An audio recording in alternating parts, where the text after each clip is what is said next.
If you're new to the show, give us a call, leave a voicemail, 629-888-3931.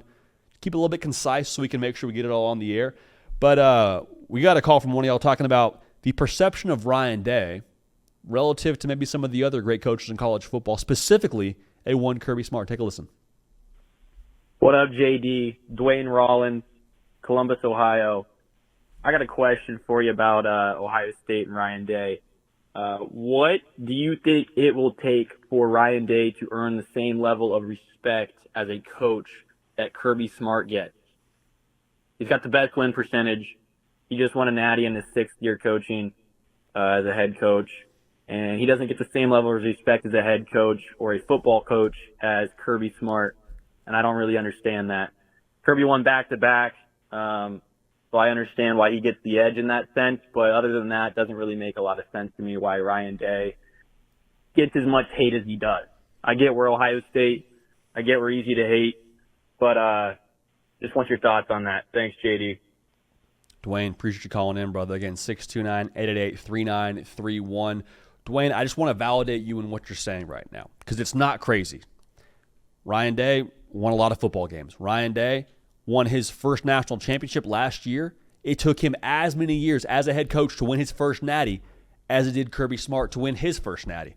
So people are saying, but JD, Kirby Smart did this.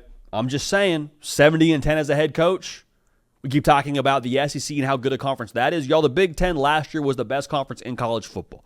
So if you're going to compare conferences, be my guest, but that's my opinion on the matter. The Big Ten was the best conference in college football last year, so I don't think that's really an argument to say, well, but Kirby did it in the SEC. Yeah, he did do it in the SEC, and Ryan Day did it in the Big Ten in 2024. And if he does it in 2025, that's where this discussion, I think, gets some real traction. Because not only will Ryan Day have gone back-to-back like Kirby Smart did, Ryan Day will have gone back-to-back with different quarterbacks. Because as good as Kirby Smart is as a head coach, he's won both national titles with the same quarterback as Stetson Bennett. So what I'm trying to say here is he wins one more national championship, it becomes a conversation. But the reason why, Dwayne, to answer your question here, the reason why Ryan Day isn't getting the same respect as maybe a Kirby Smart got when he won his first national championship is Michigan.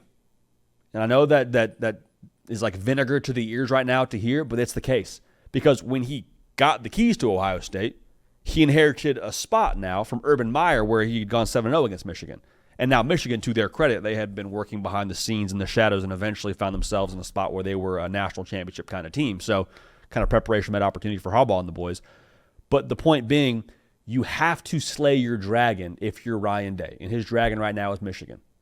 You just have to. Like I keep saying this. The Michigan conversation for the folks in Columbus is like an infection. It's just, it's irritating, it's frustrating, and right now it's not giving you the biggest problem. You can live with it because you just won a national championship, but if you don't take care of that infection over the course of the next couple of years, it is going to be the end of you. It will be. It's going to fester, it's going to grow, and it's going to be at a certain point where it's intolerable. And that was the case for Kirby Smart for a period of time. Now, it wasn't quite as intense and as venomous as the Michigan-Ohio State rivalry, but who was Kirby Smart's dragon? Nick Saban. Right? That was a thing. Hey, Kirby, great coach, but like let's face it, he can't get over the hump and beat his old coach, can he? Man, that's his mentor, man. Take the pebble from my hand, grasshopper. Can't do it, can you? That was what folks were saying about Kirby Smart relative to Nick Saban. Now, it should be said, Kirby Smart didn't dominate that series over Saban, but guess what? He got his.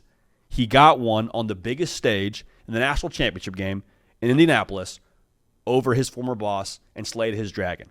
So for Ryan Day, yeah, you'd like to probably win a greater percentage of those games against Michigan, but you got to slay your dragon, period. That has got to happen because at that point in time, then you limit all the excuses you can make against Ryan Day to be the best coach in college football. Because right now, that's the first thing people go to.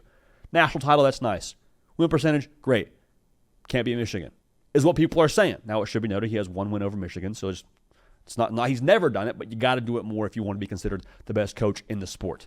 And if he wins a national championship and can solve the Michigan problem, he will get that respect. And I'll say this too, I think he'll be the best coach in the sport.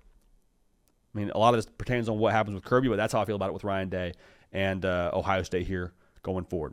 Got to slay the dragon. It is Michigan, like Kirby slayed Saban during that national title run. Got to win another national championship. If you do that in the 12-team era or in the 16-team era, whenever we get to that point in time, then that conversation gets more traction. At that point, I think Ryan Day would get his RESP Schmidt, find out what it means to me. All right, so we'll go ahead and leave that there as it pertains to Ryan Day and the Buckeyes and what they're going to be here in the future of college football. But Tier 1 status, absolutely on the table for Ryan Day and where they're going to be here over the course of the next few years. Great call, though. Again, 629-888-3931. Appreciate y'all calling in.